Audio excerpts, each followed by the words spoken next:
에스더서 1장 1절에서 4절입니다. 이 일은 아하수에로 왕 때에 있었던 일이니 아하수에로는 인도로부터 구스까지 127 지방을 다스리는 왕이라. 당시 아하수에로 왕이 수성궁에서 즉위하고 왕위에 있은 지 제3년에 그의 모든 지방관과 신하들을 위하여 잔치를 베푸니 바사와 메대의 장수와 각 지방의 귀족과 지방관들이 다 왕 앞에 있는지라. 왕이 여러 날 곧 180일 동안에 그의 영화로운 나라 부함과 위엄이 혁혁함을 나타내리라.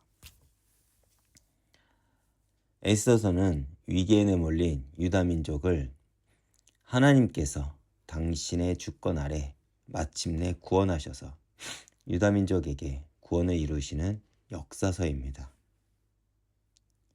이를 통해 우리가 붙잡을 것이 무엇입니까?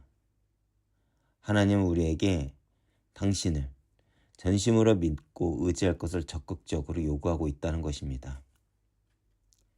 에스더서 1장을 보면 당시 에스더서를 기록한 시기는 아하수에로 왕이 통치하던 시대임을 우리는 알 수 있습니다. 그는 자신의 권위와 위엄을 나타내고자 7일간의 큰 잔치를 엽니다. 그리고 그는 왕후의 용모를 자랑하고자 잔치에 나올 것을 왕후에게 명령하였는데 어찌된 일인지 왕후는 왕의 명령을 이런지하에 거절합니다. 에스더서의 저자는 왕후 와스티가 왜 왕의 제안을 거절했는지에 대해서는 전혀 언급하고 있지 않습니다. 다만 내시의 전하는 왕명을 쫓아오기를 싫어했다고만 기술하고 있습니다.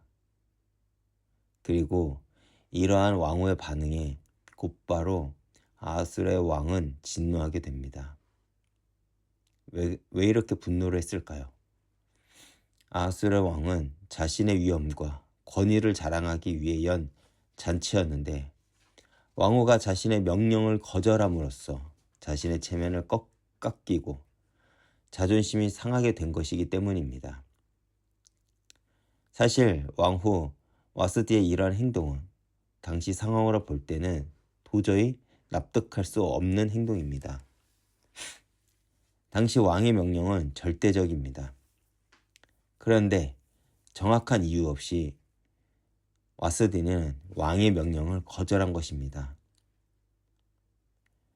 그런데 여기에는 하나님의 택한 백성, 유다인을 구원하고자 하시는 하나님의 놀라운 섭리가 숨어 있습니다. 이후에 일어나는 하나님의 백성인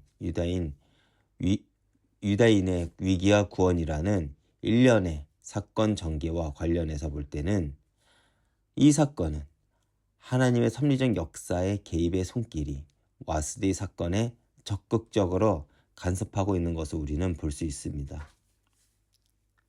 아하수의 왕은 와스디를 폐위시키고 그 대신 에스더를 간택하여 왕으로 세우는 것을 통하여 하나님의 유다 민족을 위기에서 구원하고자 하시는 하나님의 놀라운 섭리의 역사를 우리는 보게 됩니다.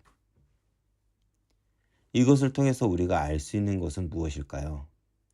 우리의 시야에는 세상이 크고 강해 보이지만 하나님은 여전히 당신의 구속사를 진행하심에 있어서 세상의 역사와 사건들을 당신의 섭리의 도구로 사용하신다는 것입니다.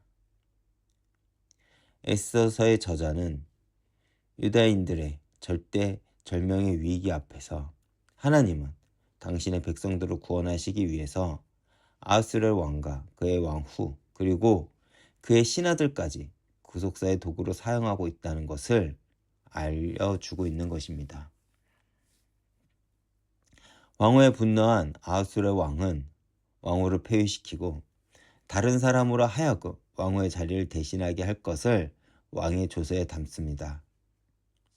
그리고 에스더서의 저자는 그 후 와스디의 왕후의 거취 문제가 어떻게 처리되었는지에 관해서 일체 침묵합니다. 왜 그렇습니까? 이는 에스더서의 기록의 의도가 세상의 역사의 기록이 아닌 하나님의 구속사 진행에 그 내용에 초점이 맞춰져 있기 때문입니다. 성경은 인간을 향하신 하나님의 뜻을 담고 있습니다. 그것이 무엇입니까? 바로 하나님의 그 구속사의 그 언약입니다. 하나님은 반드시 당신의 약속을 지키시고 구원을 이루실 것입니다. 그렇다면 우리의 할 일은 무엇입니까? 이 세상을 주관하시고 지금도 일하시는 하나님을 신뢰하고 하나님이 약속하신 그 말씀을 붙잡고 믿음으로 오늘을 하나님 뜻에 맞추며 살아가는 것입니다. 이 사실을 기억하시면서 오늘도 세상을 주관하시고 섭리하시는 하나님을 찬양하는 하루가 되길 기도합니다. 아멘.